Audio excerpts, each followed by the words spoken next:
Saudaraku, Paulus dalam suratnya yang kedua kepada orang-orang Korintus menggunakan orang Makedonia untuk memotivasi orang-orang Korintus, karena memang orang-orang Makedonia telah mewujudkan kepedulian sosialnya dan juga kerelaan hatinya untuk memberi kepada Tuhan dan juga kepada orang-orang kudus.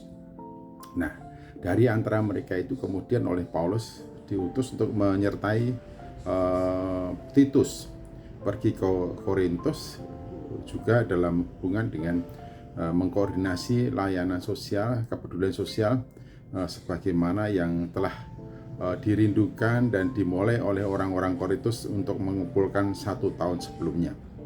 Nah, itu juga digunakan oleh Paulus untuk memotivasi orang-orang Makedonia, hingga dua jemaat ini satu sama lain saling memotivasi dalam hal kepedulian sosial, dalam kerelaan hati untuk memberi, meringankan beban orang-orang yang membutuhkan.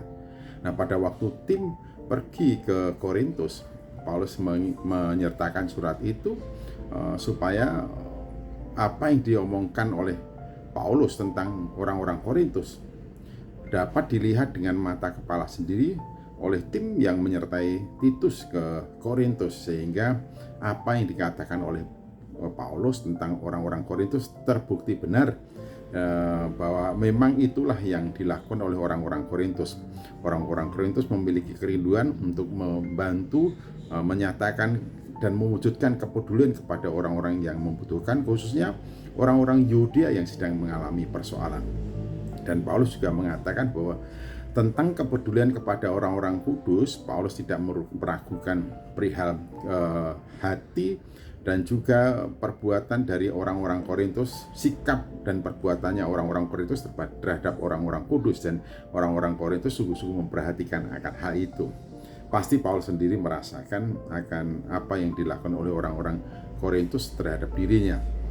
Memang sebelumnya Paulus banyak mengalami perbedaan pendapat dan pandangan dengan orang-orang khusus atau orang-orang tertentu, yang pada mereka ada tokoh-tokoh yang diunggulkan dibandingkan dengan Paulus. Namun setelah Titus mengadakan perjumpaan dan juga hidup bersama-sama dengan orang Korintus, akhirnya orang-orang Korintus dapat memandang dan menempatkan setiap orang pada posisi yang tepat, termasuk orang-orang Korintus menjadi bagian yang membela Paulus ketika ada suara-suara minir atau miring tentang Paulus.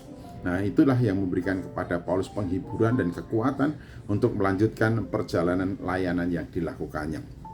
Bapak, Ibu, dan saudaraku yang saya kasih dalam Tuhan Yesus Kristus, bisa saja 1 tahun yang lalu kita bertemu dengan seseorang, orang yang kita jumpa itu begitu rupa baiknya, dan kita kemudian mengakomodir atau memberikan rekomendasi orang itu kepada orang-orang lain dan menyaksikan tentang orang-orang itu kepada orang-orang lain.